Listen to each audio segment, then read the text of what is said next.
सबसे पहले तो इस क्वेश्चन की कहानी समझ लें क्या होती है। प्राइस मैकेनिज्म का मतलब क्या है? प्राइस मैकेनिज्म का मतलब ये है कि आपके मुल्क में दो चीजें चल रही होती हैं, एक डिमांड, एक सप्लाई।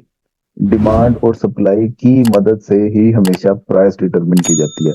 कोई सी भी चीज है, आप उसको एक्सपेरिमेंट कर लें कि इसकी प्राइस कैसे डिटरमिन होती है। तो टूल और मेरिट हमारे पास एक ही है, डिमांड और सप्लाई। इवन कि आप अगर फ्रूट मंडी में भी चले जाएं, सब्जी मंडी में, तो वहां पे ये आलू टमाटर प्याज इनकी कीमतें कैसे डिटरमिन होती हैं।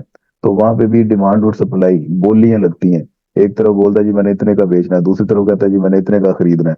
उन दोनों के दरमियान फिर एक बाहमी रजामंदी से प्राइस डिटरमिन हो जाती है, जो प्रोड्यूसर भी एग्री हो जाता है और कंज्यूमर भी एग्री हो जाता है खरीदने के लिए। तो ऐसी प्राइस को बोलते हैं इक्विलिब्रियम प्राइस, तवाज़ुनी कीमत। तो ये सिस्टम जो इक्विलिब्रियम प्राइस बना के हमें दे रहा है, इस सिस्टम को बोलते हैं मार्केट मैकेनिज्म या प्राइस मैकेनिज्म। याद रहेगी बात। जी सर। अब इसकी कोशिश इस सिस्टम की यही होती है कि इकोनॉमी तवाजन में रहे। बाज़ प्राइसेस इक्विलिब्रियम पे नहीं होती, कभी इक्विलिब्रियम से ऊपर चली जाती हैं, कभी इक्विलिब्रियम से नीचे आ जाती हैं। इन्हीं वजह से तो आपको ये नजर आता है इकोनॉमी में कभी महंगाई का तूफान आ गया और कभी कीमतें सस्ती हो गई हैं, नीचे चली गई हैं। प्राइस अप्स एंड डाउन्स होते रहते हैं। डिमांड और सप्लाई के दरमियान गैप आने के रिजल्ट में ये चीजें आती हैं। तो बहरहाल प्राइस मैकेनिज्म में कीमतों का किरदार क्या है, और इसमें डिफरेंट सेक्टर्स हम सीखेंगे। बहुत इंपॉर्टेंट क्वेश्चन है, इसको निशान कर लें, ऊपर लिख लें। इंपॉर्टेंट। आपको ये क्वेश्चन पूछेगा कि डिफरेंट सेक्टर्स का इन्फ्लुएंस बताएं प्राइस मैकेनिज्म में, जिसमें सबसे पहले इन्फ्लुएंस है वसाइल का तयन, यानी कि रिसोर्स एलोकेशन का। ये निशान कर लें आज। कोई 3 पॉइंट आज हमने करने हैं, टोटल इसके मेरे ख्याल से 6 पॉइंट है। तो सबसे पहला कौन सा पॉइंट है? Resource allocation. Resource allocation. इसकी भी एक कहानी में पहले आपको सुना के समझा देता हूँ कि कहानी क्या होती है। रिसोर्स एलोकेट उसी सेक्टर में होते हैं जो उसको मुआवजा ज्यादा दे रहा हो। अब यूं फर्ज कर लें कि लोहा बेचने वाला है, उसके सामने दो ऑप्शन है। एक तो फैन इंडस्ट्री है, एक वॉशिंग मशीन की इंडस्ट्री है। अब रिसोर्सेज फैन इंडस्ट्री में एलोकेट होंगे या वॉशिंग मशीन की इंडस्ट्री में एलोकेट होंगे? इसका सिंपल सा आंसर ये है कि जो इंडस्ट्री ज्यादा कीमत पे लोहा खरीदने के लिए तैयार हो जाएगी, रिसोर्सेस उस इंडस्ट्री की तरफ एलोकेट होना शुरू हो जाएंगे। तो फर्ज कर लेते हैं कि फैन, गर्मियों का सीजन है जी, पंखे की इंडस्ट्री वो ज्यादा प्राइसेस ऑफर कर देती है, इसलिए आयरन के जितने भी रिसोर्सेज हैं वो फैन इंडस्ट्री में एलोकेट होना शुरू हुए। जब फैन इंडस्ट्री में एलोकेट होना शुरू हो गए रिसोर्सेज, तो प्रोडक्शन फैन इंडस्ट्री में ज्यादा होना शुरू हो जाएगी। तो प्रोडक्शन ज्यादा किस तरह होना शुरू हो जाएगी? क्योंकि लोगों ने कारोबार करना शुरू कर दिया, हर दूसरा तीसरा बंदा वो फैन इंडस्ट्री में एंटर हो गया, क्योंकि रिसोर्स इस इंडस्ट्री में एलोकेट हो रहे हैं। जिसकी वजह से हर शख्स ने पैदावार इसकी स्टार्ट कर दी, और एक तरफ डिमांड है, एक तरफ सप्लाई है। सप्लाई ज्यादा होते होते डिमांड से ऊपर निकल जाती है। तो डिमांड से जैसे ही सप्लाई ऊपर निकलेगी, तो फैन इंडस्ट्री में प्राइसेस नीचे आना शुरू हो जाएंगी। प्राइसेस ज्यादा उसी वक्त होती हैं जिस वक्त डिमांड कम, डिमांड ज्यादा सप्लाई कम है। और जैसे ही डिमांड कम हो गई उसके मुकाबले में सप्लाई ज्यादा हो गई, तो रेट नीचे आना शुरू हो जाता है। ये आपने देखा होगा, ब्रांड्स पे सेलें लगती हैं, winter season cell, spring season cell वगैरह वगैरह। हाँ, तो वो सेलें इसीलिए लगती हैं क्योंकि सप्लाई स्टॉक उनके पास ज्यादा पड़ा हुआ है और उसकी डिमांड नहीं है। तो जैसे ही रिसोर्स एलोकेट होना शुरू होते हैं, प्राइसेस पे फर्क आना शुरू हो जाता है, और जैसे ही प्राइसेस नीचे आती हैं तो उसके कॉस्ट पे दूसरी इंडस्ट्री, उसको कुछ ना कुछ बेनिफिट हो रहा होगा। लाइक पंखे की प्राइसेस अगर नीचे आ रही हैं, तो दूसरी तरफ वॉशिंग मशीन की प्राइसेस अप होना शुरू हो जाती हैं। और अप होते होते फिर एक स्टेज ऐसी आती है कि जब फैन के मुकाबले में वॉशिंग मशीन की प्राइस ऊपर निकल जाती है। तो जैसे ही ऊपर निकलेगी, तो अब मुल्की वसाइल वो फैन इंडस्ट्री से निकल के वॉशिंग मशीन इंडस्ट्री में जाना शुरू हो जाएंगे।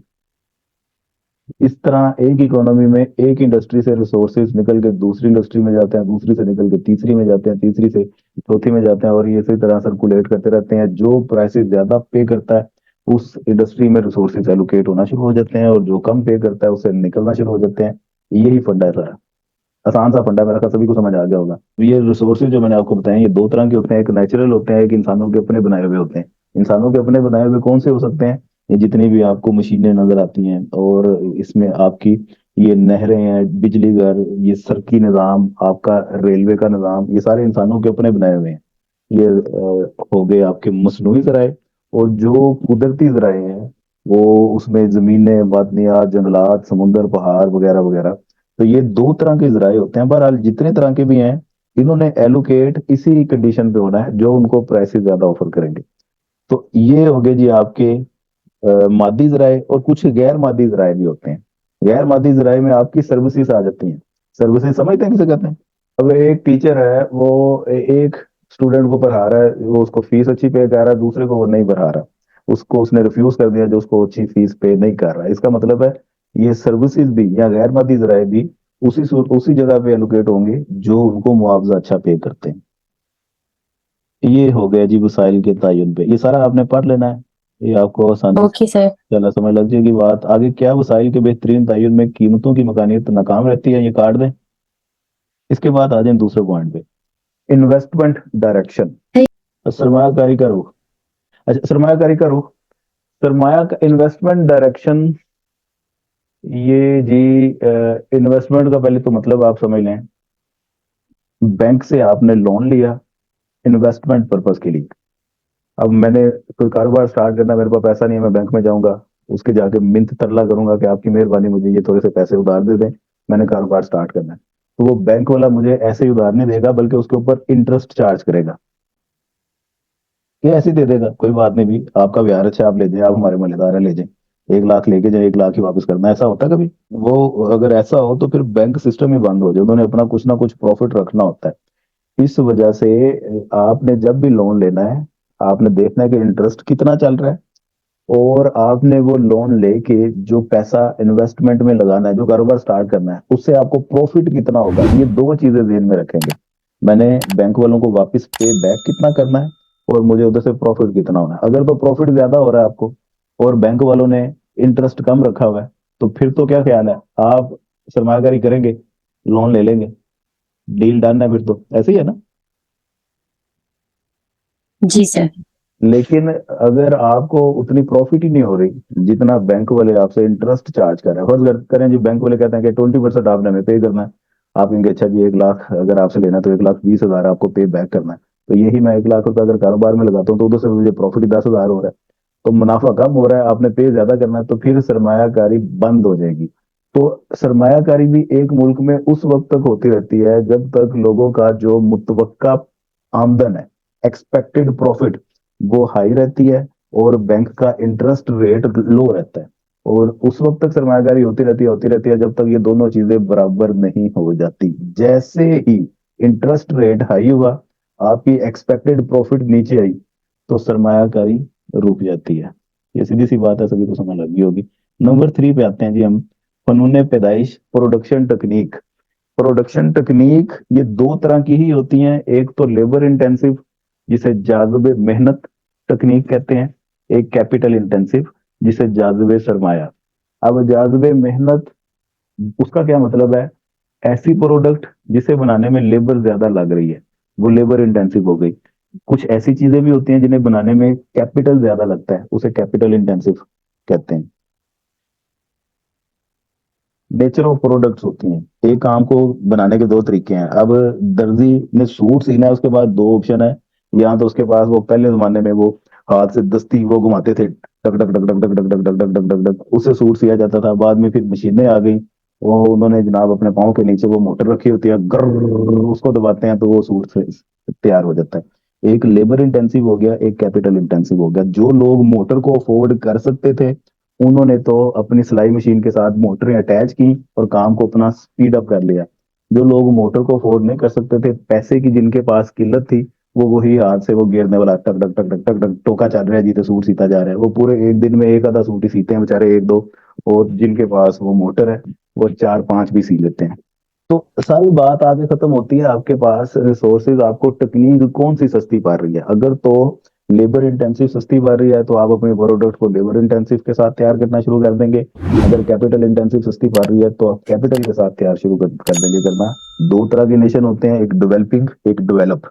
डेवलपिंग में पाकिस्तान लाई करता है और डेवलप्ड में अमेरिका लाई करता है। तो जितने भी डेवलप्ड नेशन है, उनमें कैपिटल इंटेंसिव टेक्निक वो ज्यादा सस्ती होती है। तो आप अमेरिका की चीजें जितनी भी प्रोडक्शन देख लें, वो अब मशीनों में तैयार होती हैं। और पाकिस्तान जैसे जितने भी ममालिक हैं, बांग्लादेश, अफगानिस्तान, इंडिया वगैरह वगैरह, इनमें लेबर सस्ती होती है और आपको जगह जगह पे बेरोजगार नजर आएंगे। इस वजह से यहाँ पे टेक्निक्स जो सी हैं वो लेबर इंटेंसिव ज्यादा सूट करती हैं। आज भी पाकिस्तान का हाथ से बना हुआ फुटबॉल वो पूरी दुनिया में फेमस है। वही फुटबॉल अमेरिका में मशीन से तैयार हो रहा है। तो अपनी अपनी टेक्नोलॉजी, ये तीन ठीक है सर। पॉइंट ही रखें। ये ना हो कि बारिश कम हो तो चिक्कर बहुत हो जाए। ये कंजम्पशन पैटर्न ध्यान से जरा कान खोल के सुन लीजिएगा, बात आसान सी बात है, इसमें इतनी मुश्किल बात नहीं है। कीमतों की मैकानियत का उस पे कंजम्पशन पे क्या इम्पैक्ट आता है, तो ये बेसिकली कीमतों की मकानियत का जो असर है, इसका जो रोल है, वो कौन से इकोनॉमिक सिस्टम में काम करता है, सोशलिज्म में या कैपिटलिज्म में, कौन बताएगा? जी सर, सर सोशलिज्म। अच्छा जी, सब लोग अपने लिए क्लैपिंग करें। सभी का जवाब गलत है। तानू एनी गल नहीं पता, कैपिटलिज्म में ये वर्क करता है।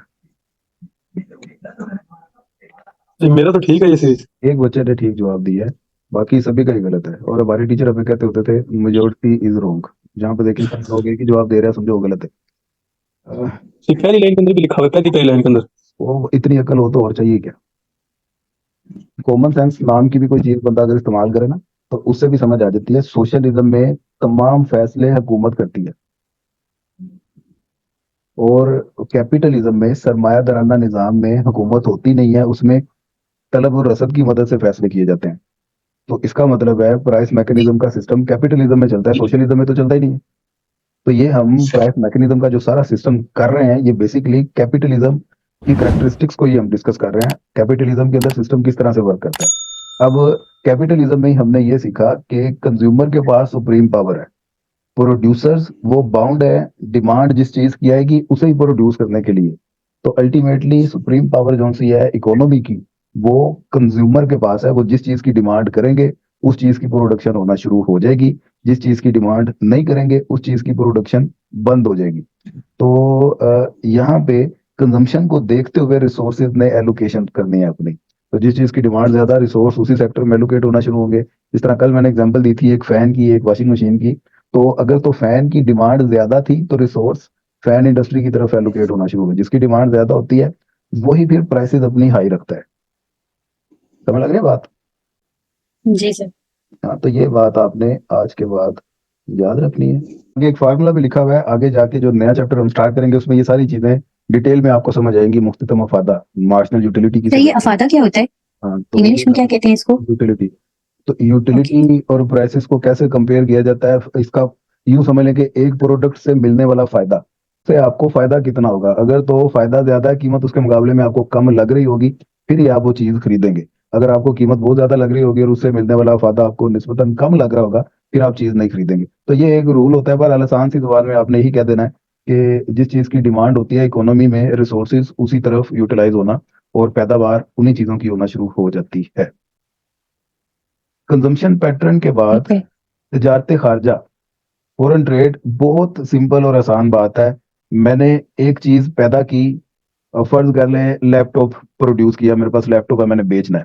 मेरे पास दो ऑप्शन है, या तो मैं अपने लोकल किसी सिटीजन को सेल करूंगा, या मैं बाहर की मार्केट में इसको एक्सपोर्ट कर दूंगा। तो सिंपल सा आंसर, कहाँ पे बेचूंगा? जो मुझे कीमत ज्यादा पे करेगा। अगर बाहर वाला मुझे कीमत ज्यादा पे कर रहा है तो मैं इसको एक्सपोर्ट कर दूंगा। अगर हमें अपने मार्केट में, लोकल मार्केट में कीमत ज्यादा मिल रही है तो हम इसको अपनी मार्केट में बेचना शुरू कर देंगे। इसी तरह एक चीज मैं प्रोड्यूस कर रहा हूँ और उस पर मेरी लागत आ रही है 100 रुपया, और वही चीज अगर मैं दूसरे मुल्क से मंगवा लेता हूँ वो मुझे मिल जाती है 80 रुपए की, तो मुझे फिर इतना काहे का स्यापा पड़ा होगा कि इतनी मैं एफर्ट भी करूँ और इतने मैं रिस्क भी लूँ और अब यहाँ पे कॉस्टली उसे प्रोड्यूस करूँ। इससे बेहतर है कि मैं वो चीज बाहर के ममालिक से मंगवाना शुरू कर दूं। टाइम भी बचा, पैसे भी बचे, एफर्ट भी बचे। तो ये प्राइसेस तजारत खारजा पर भी इन्फ्लुएंस क्रिएट करती हैं। इसी की बेस पे आप डिसीजन लेते हैं कि आपने एक प्रोडक्ट को इंपोर्ट करना है या एक्सपोर्ट करना है, दरामद करना है या बरामद करना है। तो यहाँ पे भी कीमतों की मुकानियत का असर आ गया है। समझ लगी बात? जी सर। तो ये भी आपने सारा पढ़ लेना है। और लास्ट में आमदनियों की तकसीम में कीमतों की मकानियत का असर, इसमें भी बड़ी सिंपल और सीधी सी स्ट्रेट फॉरवर्ड बात है कि मुल्क के डिफरेंट सेक्टर्स होते हैं। लाइक एग्रीकल्चर सेक्टर है, इंडस्ट्रियल सेक्टर है, सर्विसेज सेक्टर है, इसके अलावा आपका ट्रांसपोर्टेशन का सेक्टर है, ये डिफरेंट सेक्टर है। जिस सेक्टर ने जितनी एफर्ट लगाई होगी आपकी नेशनल इनकम में से उतना ही शेयर भी वो लेके जाएगा। अगर 1 लाख रुपए की आपकी नेशनल इनकम है तो एग्रीकल्चर सेक्टर ने उसमें से 50,000 रुपया अपनी इनपुट लगाई हुई है, तो 1 लाख में से 50,000 रुपये का हिस्सा उस एग्रीकल्चर सेक्टर में जाएगा। अगर इंडस्ट्रियल सेक्टर ने 30,000 की इनपुट लगाई है तो 30,000 उसके खाते में जाएगा। जिसका जितना रिवार्ड होगा उसको उतना ही मिल जाता है। तो कौमी आमदनी की तकसीम में भी रिसोर्स एलोकेशन का यही इन्फ्लुएंस है, जिसकी जितनी एफर्ट वो नेशनल इनकम में से शेयर भी उतना ही लेके जाता है। तो ये आपका एक NFT अवार्ड होता है, हर साल के एंड पे वो अनाउंस होता है, जिसमें आपकी कौमी आमदनी कितनी है उसको फिर डिफरेंट सूबों में डिस्ट्रीब्यूट किया जाता है। कभी ये जब अनाउंस हो, ये लाइव टेलीकास्ट होती है टीवी में, इसको कभी पीटीवी किसी ने खोल के देखा हो तो पता चले। आजकल तो प्राइवेट चैनल्स इतने आगे हुए हैं, तो जो चूरन बिकता है उसको ज्यादा बेचते हैं, इस तरह की चीजें वो कम दिखाते हैं। तो ये आप कभी देखें तो बड़ा फटा होता है। पंजाब वालों को इतना मिल गया तो सिंध वाले चीख पड़ते हैं कि इतना ज्यादा शेयर इनको क्यों दिया जा रहा है। बलूचिस्तान वाले कहते हैं कि देखिए भी इनको क्यों इतना शेयर दिया जा रहा है, हमें क्यों इतना कम दिया जा रहा है, हमें ज्यादा करते नहीं, नहीं हमारे पैसे ज्यादा करें, हमारे पैसे ज्यादा करें। तो वो बड़ा एक मुश्किल मरहला होता है। बहरहाल जब इनकम डिस्ट्रीब्यूट की जाती है तो कुछ चीजें सामने रखी जाती हैं, जिसमें सर फहरिस्त पॉपुलेशन है, उनकी डिमांड, और कौन सा सूबा पूरे मुल्क में कितना अपना रोल प्ले कर रहा है, प्रोडक्शन में किसका कितना रोल है, उसको सामने रखते हुए फिर उसको उतना शेयर दिया जाता है। वो फिर आगे चीफ मिनिस्टर्स को मिलते हैं पैसे, वो फिर आगे आके अपने नाज़िम और नायब नाज़िम और डिफरेंट सेक्टर्स में पैसा एलोकेट होता है। एजुकेशन में कितना जाना है और हेल्थ सेक्टर में कितना जाना है, वो बात की बातें। तो ये कौमी आमदनी की तकसीम में भी यही चक्कर होता है कि जिस सेक्टर का जितना ड्यू रिस्पॉन्स होता है उसको उसके हिसाब से टेक कर दिया जाता है।